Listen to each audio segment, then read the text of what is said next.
Estamos aqui novamente no plenário da Câmara Municipal de Vereadores de Jaguarão para mais uma gravação do programa Espaço Memorial. Uma boa tarde a todos e já o meu antecipado agradecimento a todos aqueles que irão assistir a este vídeo, que eu calculo será do interesse da grande maioria pelas novidades que pretendo hoje mais detalhadamente anunciar aos que estiverem participando e assistindo o programa. Sabem e relembram que Jaguarão este ano fez uma forte programação para celebrar o bicentenário da independência da nossa pátria. Já o fizera assim em 1922, mas este ano acredito que as celebrações ganharam em vulto, porque foi uma programação intensa de natureza cívica, esportiva, cultural, estudantil, e que reuniu os mais diferentes segmentos da nossa sociedade. Sem dizer o desfile clássico de 7 de setembro, que é uma tradição imemorial do Brasil desde que independente se tornou. Por que digo da importância deste bicentenário? Porque se nós olharmos a história da nossa pátria, veremos que, descoberto em 1500, recém agora nós estamos celebrando 200 anos da nossa independência. Quer dizer que durante 300 anos anteriormente, nós fomos colônia e depois com outras designações administrativas dependentes da nossa pátria-mãe portuguesa. De forma que nesses 500 anos já celebrados anteriormente pelo Brasil, apenas 200 anos temos de vida independente e como nação soberana. E a Prefeitura de Jaguarão ficou muito empenhada em celebrar condignamente esta efeméride, e fez. E entre os legados deixados desse bicentenário, há também a edição de 4 obras importantes para a historiografia histórica jaguarense. Digo de relevância essas obras porque elas são obras que não estão disponíveis hoje. São 4 reedições que tenho certeza serão de grande utilidade a todos os estudiosos interessados na história local. A primeira delas são os apontamentos para a monografia de Jaguarão, obra lançada em 1912, quando era presidente do Estado o Dr. Carlos Barbosa Gonçalves. Sabem vocês que ele estava em 1912 no último ano da sua presidência no Estado.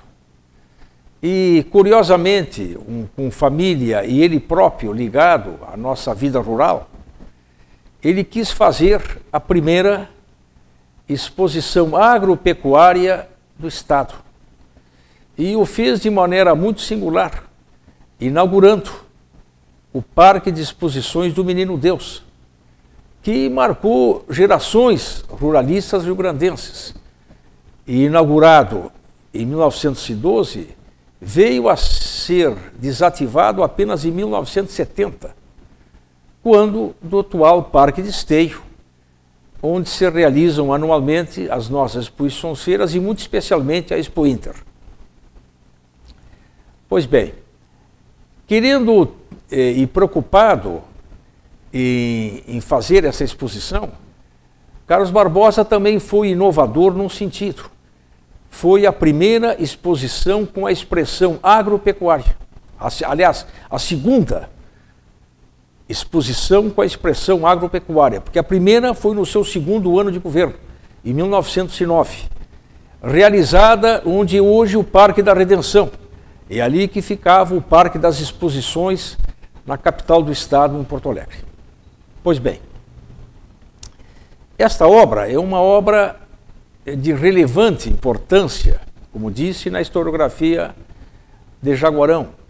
Além de ser uma obra alentada, são mais de 400 páginas, ela traz muito, é uma obra baseada na oralidade, porque ela se vê que foi escrita por um autor anônimo, porque ela não tem um autor que a subscreva, mas este autor anônimo vê-se que louvou-se na tradição oral da nossa história. E com isso era um documento bastante interessante. Essa obra também fala sobre a nossa hidrografia, fala sobre a produção rural em Jaguarão e tem um apanhado bastante amplo sobre os estabelecimentos rurais mais importantes da Jaguarão da época, com fotografia, com ilustrações de familiares e com o desenvolvimento agropastoril que nesses estabelecimentos rurais eram desenvolvidos. Esta obra está sendo reeditada. Tive o prazer de fazer a nota introdutória e foi feita uma reedição facsimilar, mantendo inclusive a grafia original da edição de 1912. Para vocês verem a importância desta obra, que eu tenho conhecimento que há 3 exemplares em Jaguarão.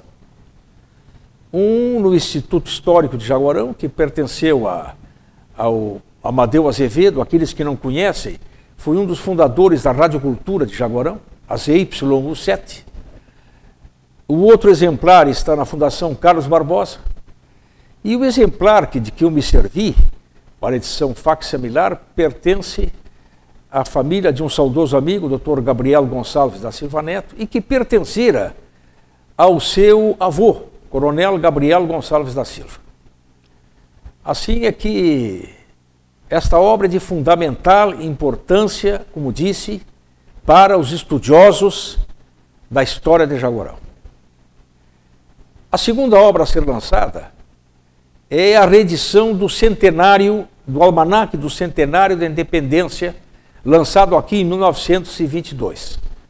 Aqui se deu o título de Almanaque do Bicentenário, porque há também um álbum fotográfico, incluído na edição de 1922 da Jaguarão atual, como também um índice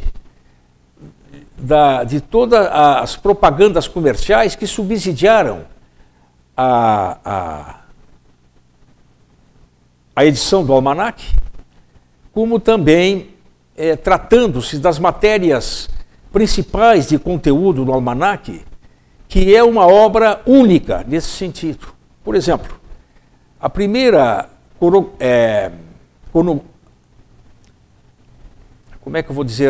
cronologia dos jornais de Jaguarão está ali exposta, escrita pelo finado poeta, falecido aqui na década de 1920, chamado Romário Fernandes. Há escritos de Luiz Fernandes Vergara, que foi secretário de Getúlio Vargas durante 15 anos e que foi estudante aqui do Ginásio Espírito Santo, casado com sua esposa era de Jaguarão, Dona Adélia Dutra. Há escritos de Humberto Luna Ricci, que foi promotor de justiça aqui, poeta renomado. Há escritos de Barbosa Neto. Então é uma obra com o que havia de mais importante no jornalismo jaguarense e que reproduz diferentes notícias sobre a vida social, política, econômica e principalmente com as origens, voltada muito às origens de Jaguarão.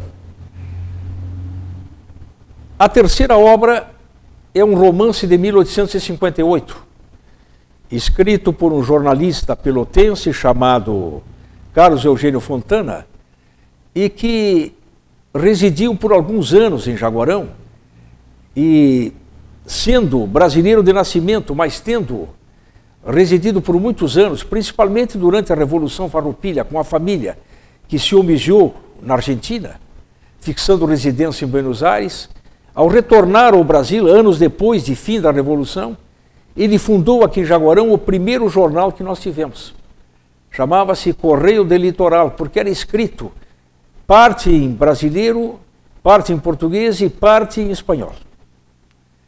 Pois esse jornalista escreveu o 5º romance publicado no Rio Grande do Sul, em 1858, e chama-se O Homem Maldito, tendo como cena, como cenário desse romance, a cidade de Jaguarão e um personagem real que pertenceu ao Partido Conservador e que teve grande influência na vida política e administrativa de Jaguarão, que chamava-se José Luiz Corrêa da Câmara.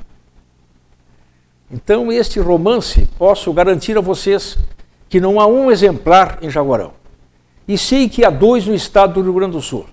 Um no Instituto Histórico e Geográfico do Estado, na cidade de Porto Alegre, e outro na Biblioteca Rio-Grandense, na cidade do Rio Grande, do qual eu me vali para colher uma cópia do original e solicitei que me fosse digitado todo ele mantendo a grafia original. Quem me digitou foi uma senhorita, que é minha secretária, chamada Caroline Ferreira.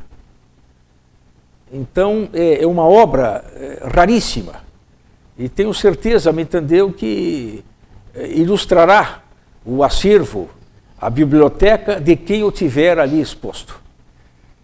E, finalmente, o 4º livro é a história da Santa Casa de Jaguarão, que eu lancei em 2002, quando dos 140 anos da Santa Casa. Numa edição que me foi feita por um falecido amigo historiador pelotense, o Mário Osório Magalhães, que através da sua editora, o Armazém Literário, lançou esta obra. Nós atualizamos esta obra em mais 20 anos e hoje temos então a história da mais antiga instituição em atuação permanente na cidade, que é a nossa Santa Casa Misericórdia. A 5ª, fundada no Estado, precedido apenas pela de Porto Alegre, em 1822, a do Rio Grande, em 1835, a de Pelotas em 1846 e a de São Gabriel em 1855. E em 1862, está fazendo esse ano, fez 160 anos, a Santa Casa de Misericórdia de Jaguarão. Então, este era o motivo desta breve dissertação neste programa Espaço Memorial, e tenho certeza que todos aqueles que assistirem a este vídeo procurarão adquirir essas obras. Muito obrigado.